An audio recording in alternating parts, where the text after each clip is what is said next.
నమస్తే, నా పేరు Shivaji. Welcome to our channel. Attarintiki Daredi సినిమాలో పోసాని కృష్ణమురళి సీన్ ఒకటి ఉంటుంది. సార్ పిలిచారు, వచ్చాను, చికెన్ పెట్టారు, తిన్నాను, ఆ చికెన్ కూడా ఏం బాలేదు సార్, నాకేమి సంబంధం లేదు అంటాడు. అదే సీను నిన్న పేర్ని నాని పోలీసుల యొక్క సమక్షంలో రిపీట్ చేశాడు. అదేమిటంటే జగన్మోహన్ రెడ్డి గారి పల్నాడు పర్యటనలో ఆ సత్తెనపల్లి నియోజకవర్గానికి సంబంధించి బల ప్రదర్శన, జన సమీకరణ చేసి ఈ బల ప్రదర్శనకి దిగి ర్యాలీగా వెళ్తే ఒక దళిత కార్యకర్త ఎవరైతే ఉన్నాడో సింగయ్య జగన్మోహన్ రెడ్డి గారి కారు కింద పడి నుజ్జైపోయినటువంటి సంగతి మనకు అందరికీ తెలిసిందే. ఆ కేసులో ఆ రోజు కారులో ఉన్నటువంటి పేర్ని నాని గారి మీద, అదేవిధంగా విడుదల రజనీ మీద, వైవి సుబ్బారెడ్డి గారి మీద, జగన్మోహన్ రెడ్డి గారి పిఏ మీద, అదేవిధంగా డ్రైవర్ మీద, జగన్మోహన్ రెడ్డి గారి మీద కూడా కేసు బుక్ అయినటువంటి విషయం మనకు అందరికీ తెలిసిందే.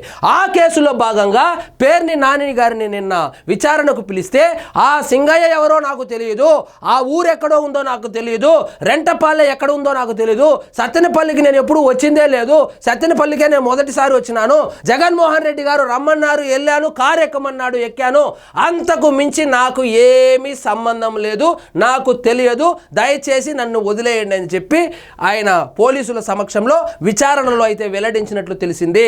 జగన్ కారులో వచ్చి వెళ్ళా, నాకేం తెలియదు, జగన్మోహన్ రెడ్డి గారి పర్యటన ఉంది, ఆ పర్యటనలో భాగంగా నేను పాల్గొన్నాను, జగన్మోహన్ రెడ్డి గారు కారు ఎక్కమన్నారు, నేను కారు ఎక్కాను, అంతకు మించి నాకు ఏమీ తెలియదు అని సెలవిచ్చాడు. ఇక్కడ చూడండి, వైకాపా అధినేత జగన్మోహన్ రెడ్డి జూన్ 18న సత్తెనపల్లి పట్టణంలో ర్యాలీ చేయడంతో ఉదయం 9 గంటల నుంచి సాయంత్రం 6 గంటల వరకు ట్రాఫిక్ తో తీవ్ర ఇబ్బందులు తలెత్తిన విషయం మీకు తెలుసా? రప్పా రప్పా అనే ప్లకార్డులు మీరు చూశారా? వాటిని ఎక్కడ ముద్రించారు? జన సమీకరణలో మీ పాత్ర ఉందా? పట్టణంలో ఎటువంటి అనుమతులు లేకుండా ర్యాలీ చేయడమే కాకుండా డీజేతో నృత్యాలు చేయడము, వాహనాలు శబ్దం చేస్తూ నడపడము, బహిరంగంగా మద్యం తాగడము, ప్రజల ఆస్తుల్ని ధ్వంసం చేయడము వంటి విషయాలు మీకు తెలుసా? ఈ విషయాలన్నీ నీకు తెలుసా, తెలియదా అని చెప్పి పోలీసులు అడిగితే నాకేమీ తెలియదు, నేను జన సమీకరణ చేయలేదు, నేను ఆ బల ప్రదర్శన ఉందని కూడా నాకు తెలియదు, నేనేదో జగన్మోహన్ రెడ్డి గారి పర్యటన ఉందని చెప్పి వెళ్ళాను, ఆయన కారు ఎక్కమంటే ఎక్కాను, అంతకు మించి నాకేమీ తెలియదు. ఇంకా ఎక్కువగా అడిగితే నాకు జగన్మోహన్ రెడ్డి గారికి సంబంధమే లేదు, ఆయన ఒకప్పుడు మాజీ ముఖ్యమంత్రి, వైఎస్ఆర్సీపీ పార్టీ ప్రెసిడెంట్, అంతకు మించి నాకేం తెలియదని కూడా చెప్పేటట్టున్నాడు. కానీ ప్రెస్ మీదకి వచ్చి ఇదంతా చిత్తూరులో ఏమంటారు అంటే ఉత్తబడాయి అంటారు. బయట ప్రెస్ మీట్ పెడితే మాత్రము తొడలు కొడతాడు, మీసాలు తిప్పుతాడు, పెద్ద పెద్ద డైలాగులు వేస్తాడు. కానీ పోలీసు విచారణ వచ్చేటప్పటికి నాకు ఏమీ తెలియదు, నేను అమాయకుణ్ణి. ఇదే విధంగా రేషన్ బియ్యం ఏదైతే ఉందో, రేషన్ బియ్యం కుంభకోణానికి సంబంధించినటువంటి కేసులో వీళ్ళ భార్య, వీళ్ళ అత్త ఇరుక్కుంటే అప్పుడు కూడా ఇలాగే చెప్పాడు.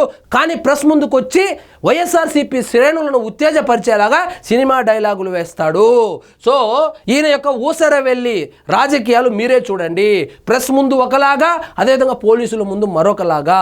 సో ఊసర వెళ్ళి రాజకీయాలు అయితే ఈ పేరుని నాని చెబుతున్నాడు, ఒకే విధంగా ఉండాలి. అవును, బరాబర్ వెళ్ళాము, ఆ ప్లకార్డులు మేమే ముద్రించాము, మేమే చూపించమని చెప్పాము, మేమే జన సమీకరణ చేశాము, మేమే బల ప్రదర్శన చేశామని చెప్పవచ్చు కదా? చెప్పడు. ఎందుకంటే పోలీసుల ముందర చెప్తే లోపలేస్తారు కాబట్టి. ఈయన కొడుకు మొన్నటికి మొన్న ఒక కార్యకర్తల సమావేశంలో సేమ్ డైలాగ్ కొట్టాడు, రప్పా రప్పా నరుకుతాము, రాజారెడ్డి రాజ్యాంగం చూపిస్తామని చెప్పి ఈయన సుపుత్రుడే చెప్పాడు. అయినా కూడా ఈయన పోలీసుల ముందుకు వచ్చి బీద ఏడుపులు ఏడుస్తూ నాకేం సంబంధం లేదు, నన్ను రమ్మన్నారు, వెళ్ళాను, కారు ఎక్కాను, అంతకు మించి ఆ సింగయ్య ఎవరో నాకు తెలియదు, ఆ కార్యకర్త ఎవరో నాకు తెలియదు, అయినా చచ్చిపోయిన ఆయన దళిత కార్యకర్త కదా, నాకేం సంబంధము, మా నియోజకవర్గం కూడా కాదు అనేటువంటి అర్థం వచ్చేటట్లు వివరణ ఇచ్చినట్లు కూడా తెలుస్తూ ఉంది. ఇది ప్రతి వైఎస్ఆర్సీపీ కార్యకర్త గుర్తించుకోండి, ఇది వీళ్ళ అసలు రూపము. సో పోలీసుల ముందు ఒకలాగా, మీ ముందుకు వస్తే మాత్రము మీసాలు తిప్పుతారు, తొడలు కొడతారు, పెద్ద పెద్ద డైలాగులు వాడుతారు. సో ఇదండి ఈరోజు మన టాపిక్. మీకు ఈ వీడియో నచ్చినట్లయితే లైక్ చేయండి, షేర్ చేయండి, ఛానల్ మాత్రం సబ్స్క్రైబ్ చేసుకోవడం మర్చిపోవద్దు.